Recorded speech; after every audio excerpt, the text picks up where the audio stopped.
If you take a stroll around my house, it's like walking through a museum dedicated to the evolution of my DIY skills.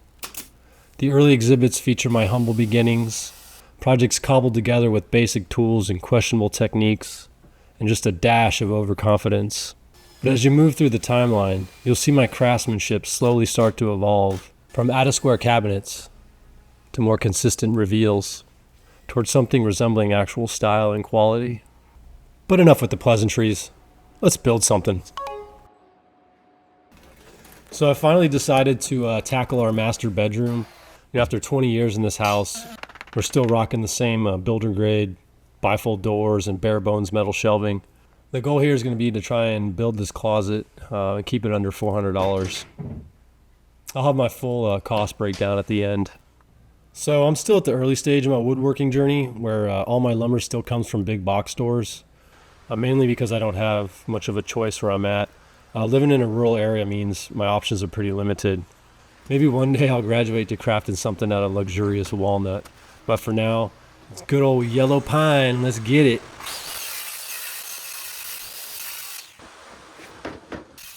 This was my first time using a cut list optimizer. And really, this is the only way to go if you're trying to do it on a budget. I was able to use a lot of scrap plywood I had laying around the shop. You just punch in all the dimensions and it gives you a perfect cut list. So the first item on the agenda was to build a massive dresser with deep, cavernous drawers. Because let's face it, I'm not big on hanging clothes. Why fuss with hangers when you can toss everything into a drawer and call it a day? So my mission was simple. Construct the largest dresser possible using the least amount of wood. Efficiency meets laziness. Perfect combination. So I had a lot of people ask me about these corner clamps in one of my last builds. So I'll leave a link in the description. They're pretty handy. On your marks, get set, go!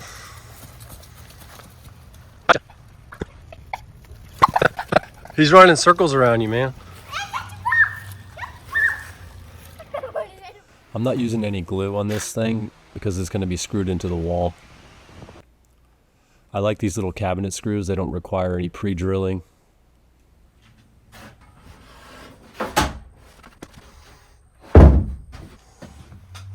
Alright, so I've got my carcass, and where I've run into issues in the past, since I'm going to have drawers on both sides, I want to have a perfectly symmetrical cabinet so I can build all my drawer boxes exactly the same way. And to do that, this center bracket needs to be perfectly center. So where I screwed up in the past is it wasn't perfectly center. It was maybe 1/8 of an inch off. And when I built my drawer boxes, my slides just would not go in because one side was a little bit tighter than the other side. What I'm going to do this time is I'm going to take the thickness of my center material and then measure to that side to give me my full width with the thickness of the material of the center line. And then once I get that measurement, I just divide it by 2 and a spacing block, get my center bracket perfectly center.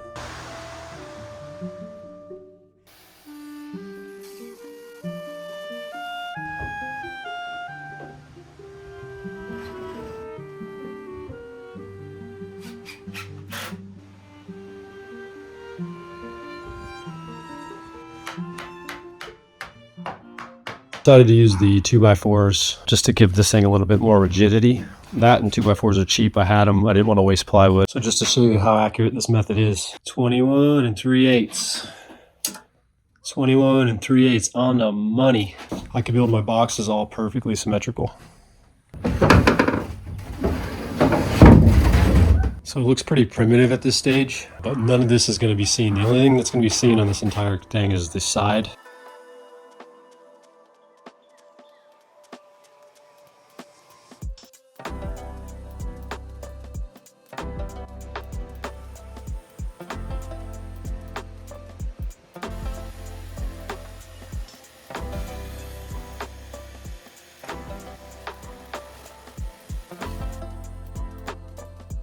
So one thing I made sure to do here was I marked all my bad sides with knots, things like that, so that my nice face will be on the inside of the drawer and you won't see any of this. I like to sand them all before I put them together.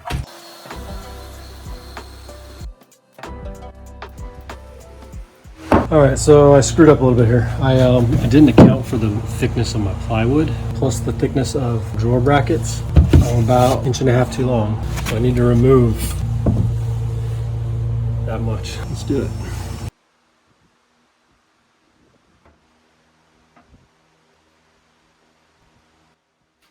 So this video is the first in a series of videos I'm doing on our master bedroom. I've got some pretty cool ideas and projects planned, so check back and keep an eye out for that. So I've got a little extra room here. Thinking I might add one more, maybe like sock drawer or something like that. I got a couple extra drawer slides, so I added 2 more little shelves for the top. That was all from scrap. I'm building my drawer bottoms out of this 5mm Yucca board. It's about $18 a sheet, and I really like the flat, smooth finish on the one side.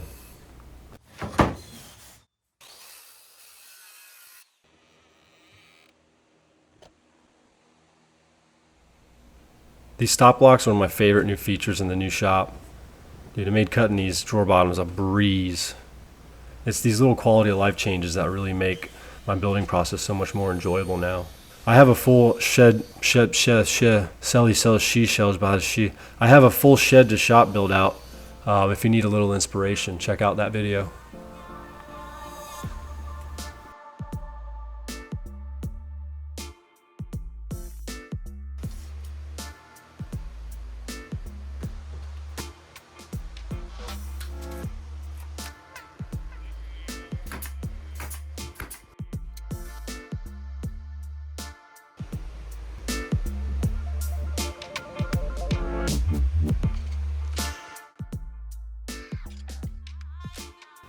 I like to hit the top of my drawer boxes with a round over bit, just to take off that hard edge.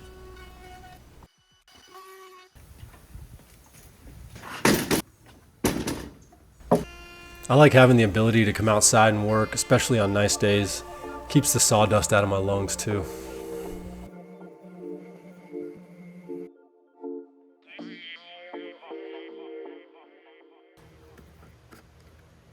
A little bit of linseed oil gives it a real silky smooth finish. I've been using these cheap Chinese drawer slides. The directions are horrible. I made the mistake of trying to monkey a drawer in one time with these and completely destroyed the bearings. Besides that, as long as you have the correct fit, they work pretty well for the money.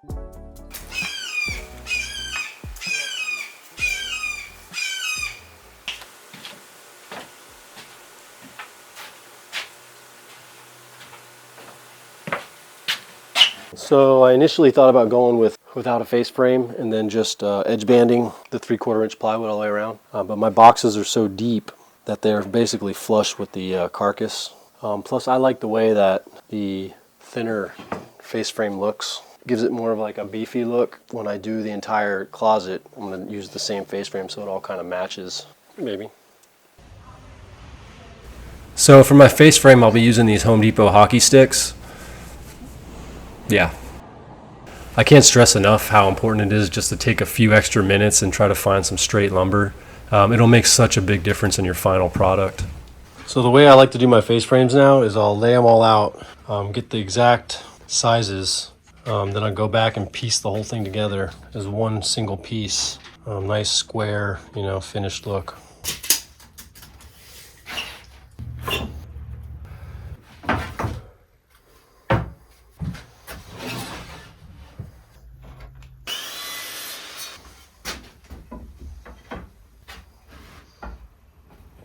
Alright, so I got my face frame completely laid out the way I want it. Now I can attach it all together and with pocket holes and glue. So this is my first project in the new shop with everything set up the way I like it. And man, I can't tell you how nice it is having everything accessible when you need it. Makes such a big difference. So I went from cutting down my sheet good to having my pocket hole accessible to being able to use my miter saw accurately and not have dust all, within 10 minutes, be able to do all those things. It's just so nice to have everything right here and have an actual functional space. So the last video I had a lot of questions about the size of the shop. The actual workspace, 12 by 20. You know, I lose about 10 feet in my yard stuff. But if you're thinking about making yourself a little shop, man, you don't need much room. I really thought this wouldn't be enough room, but it's amazing when you're organized and have everything where it should be and where it needs to be, how much of a difference that makes when you're trying to do a project. Because my garage is a lot larger than this space, but it was so cluttered and there was crap everywhere that doing a project like this would have taken me forever, having to put stuff up, take it out, but having a dedicated space where everything is so accessible and clean and organized, it's just, man, makes such a difference. If you're thinking about it, do it, go for it. So the top of this thing is going to be just a piece of plywood to match the sides, and I'll be attaching it to the face frame using pocket holes.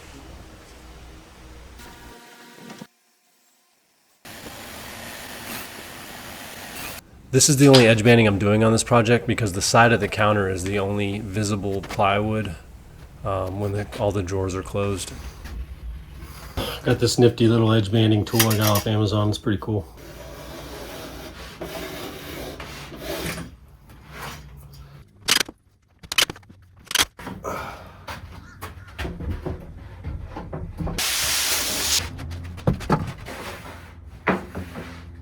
Face frame lined up.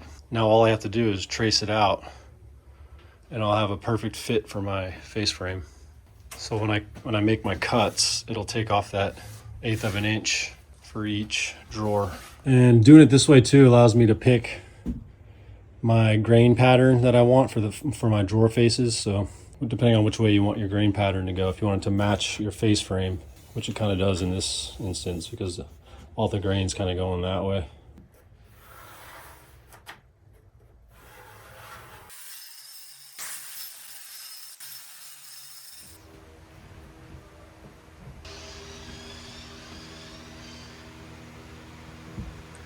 No measuring involved. So I'm a bit of a lazy woodworker, and if I can get by without taking measurements and just scribing something, and usually I get a better result. I mean, look at how close that is. I don't think I could have done that if I tried to measure it. So I'm going to attempt to attach this thing with no nails, just use glue and clamps, because I don't want to have any nail holes, because I'm going to leave this natural, I'm not going to paint it. Yeah.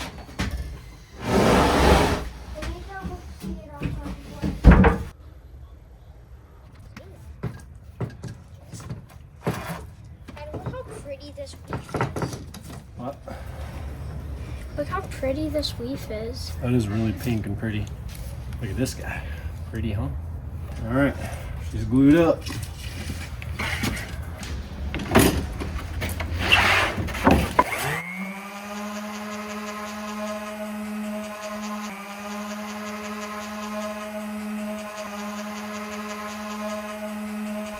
And this is my version of the Marco Rubio monocoat. Just take a little white paint, mix it with some water, rub it on there. It does a pretty good job of taking all the yellow out of the plywood. And does it work? You be the judge.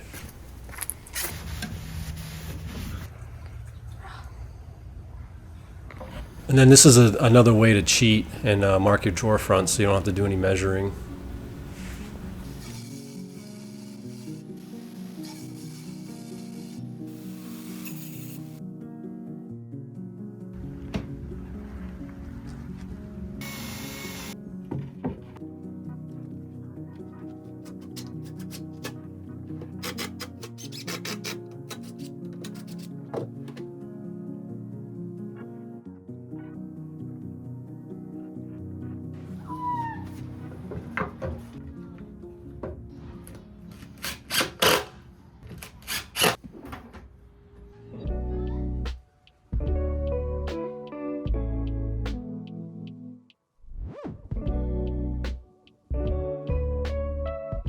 Whew, it is a brisk 42 degrees here in Florida today. Not loving it. A little gift from the fam this Christmas.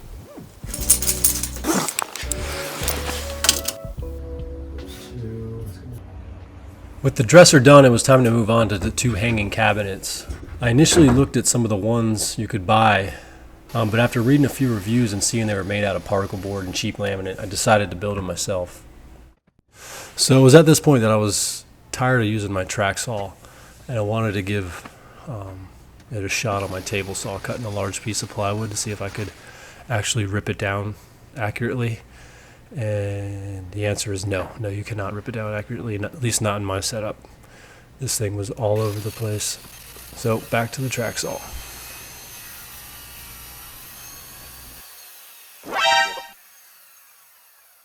Questioning my life's decisions.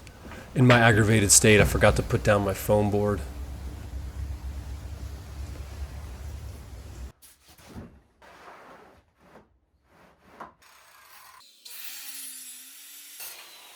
Oh boy, this is turning out to be a pain. Maybe I should have bought those shelves.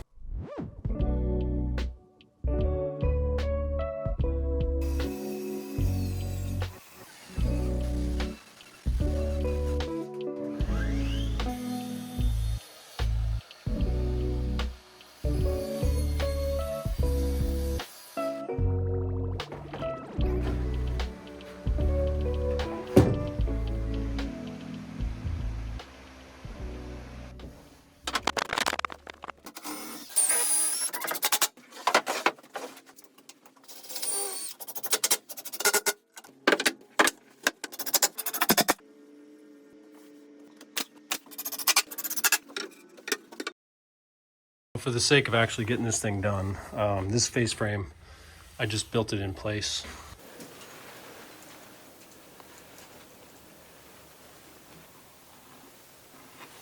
I used my 16 gauge nailer to nail my boxes together before I do pocket holes. Basically as a clamp. If you just use pocket holes, even with a clamp sometimes, when the pocket hole goes in, it'll tend to shift your piece that's being screwed in over. Out. I've tried with regular brad nails and it wasn't enough, but these 16 gauges work pretty good to keep everything in alignment.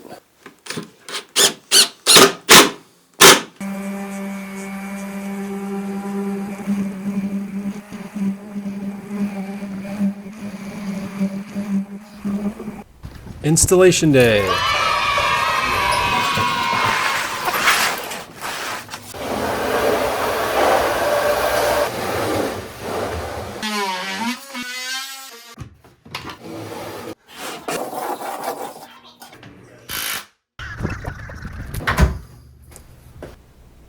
I did 2 coats of poly, sanding in between each coat.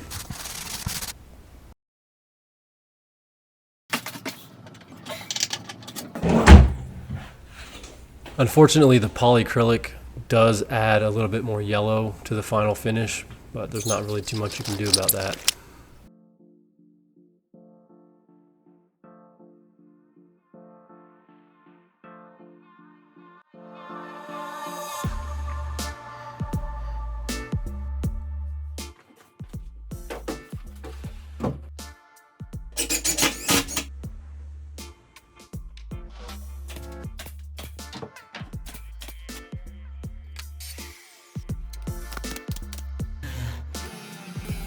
So if you've stuck around this long, it's safe to say you've probably been mildly entertained.